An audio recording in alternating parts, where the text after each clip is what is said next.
Someone gets cheated on. That part is already bad enough. But then they see who it was with. And somehow, the whole thing becomes even more confusing. Because now the question is not just, how could you do this? Now the question is, you did all this for them? That is the part nobody wants to admit out loud, because it sounds shallow. It sounds cruel. It sounds like the betrayed person is trying to win some invisible beauty contest after already losing the relationship. But people think it. Friends think it. Family thinks it. Sometimes even the person who cheated thinks it later. They look at the damage, the lies, the screenshots, the hotel receipts, the deleted messages, the ruined home, the person crying in the kitchen, and then they look at the affair partner and think, this was the upgrade? Most people assume cheating is about finding someone better, more attractive, more exciting, more impressive, more successful, more sexual, more interesting, something that makes the risk make sense. And sometimes, yes, that is exactly what it looks like. But sometimes it does not look like that at all. Sometimes the person they cheated with is not more attractive. Sometimes they are not kinder. Sometimes they are not smarter. Sometimes they are not more stable, more impressive, or more compatible. Sometimes from the outside, it does not even look close. Which creates a much stranger question. What if cheating is not always about wanting a better person? What if sometimes cheating is about wanting a worse version of yourself? Because people do not always cheat upward. Sometimes they cheat sideways, into a version of themselves with fewer rules. That sounds strange until you think about what a long-term partner actually represents. A long-term partner is not just a person. They are a witness. They have seen the unedited footage. They know the habits. They know the weak spots. They know the tone you use when you are lying, but trying to sound calm. They know when "I'm fine" means you're about to become a problem. They know the version of you that forgets important things, the version that gets defensive too fast, the version that promises to change and then quietly returns to the same pattern. The version that is not charming at 7 p.m. on a date, but irritated at 7 a.m., looking for clean socks.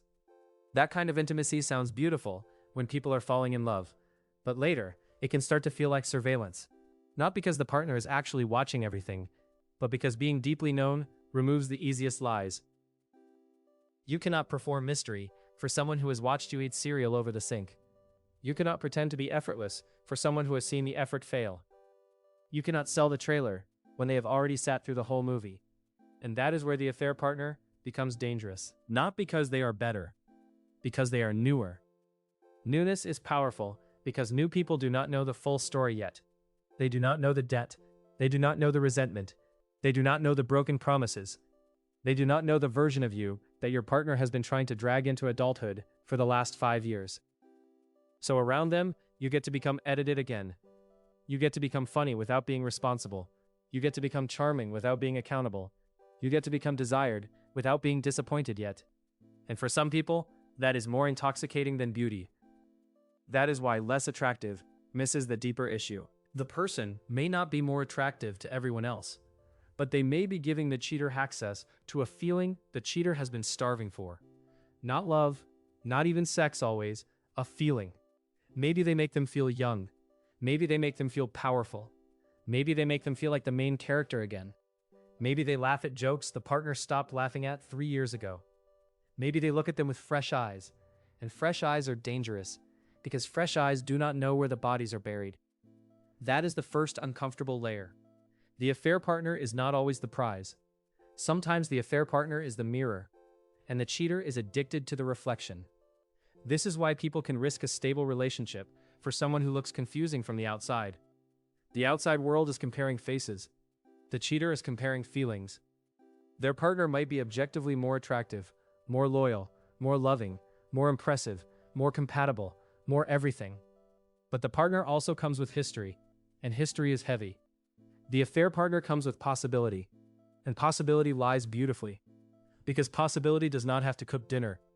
Possibility does not ask why the bill is late.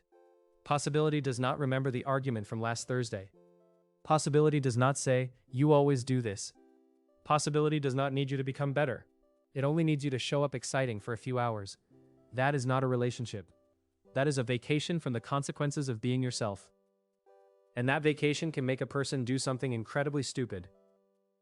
There is another layer too, and this one is uglier. Sometimes cheating with someone less attractive is not about desire.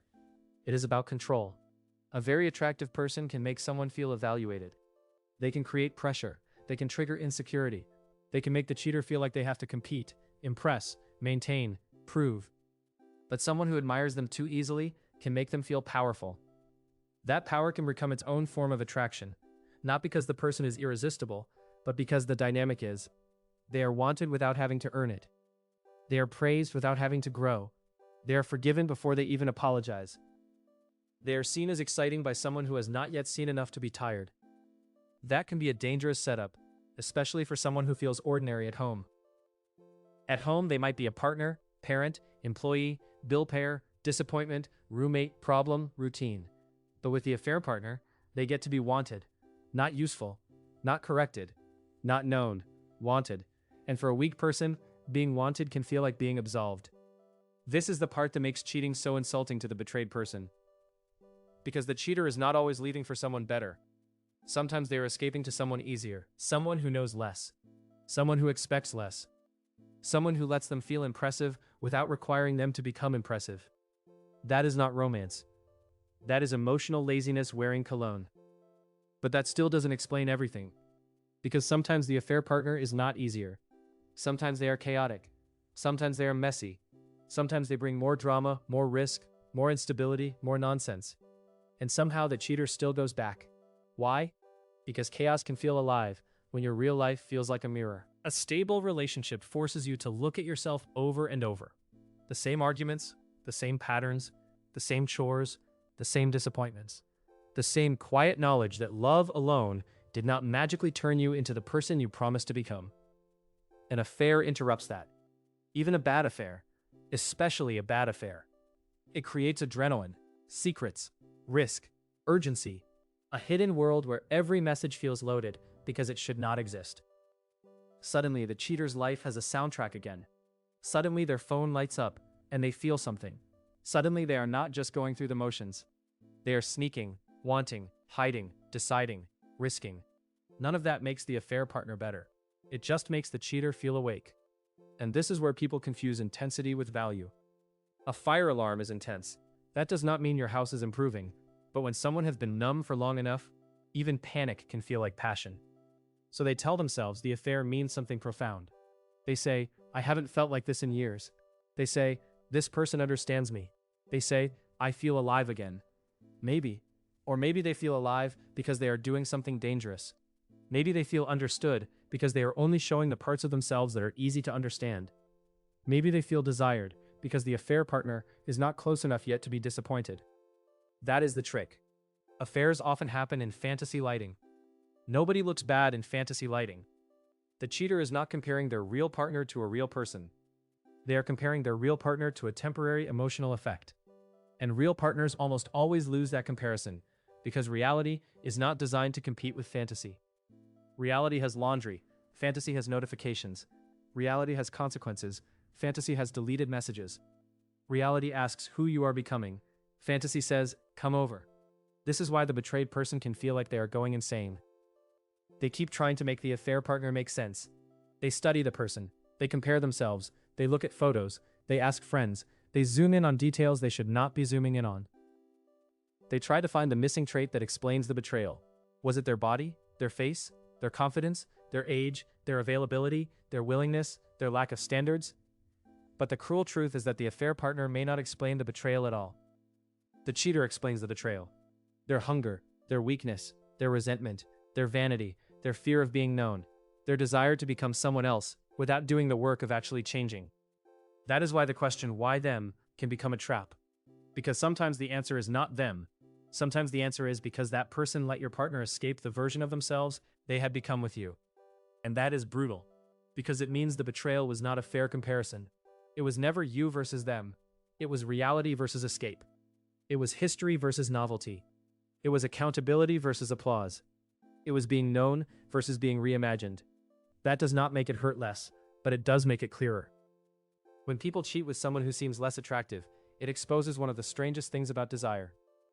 Attraction is not just about who someone is, it's about who you get to be around them. That is why people make choices that look insane from the outside.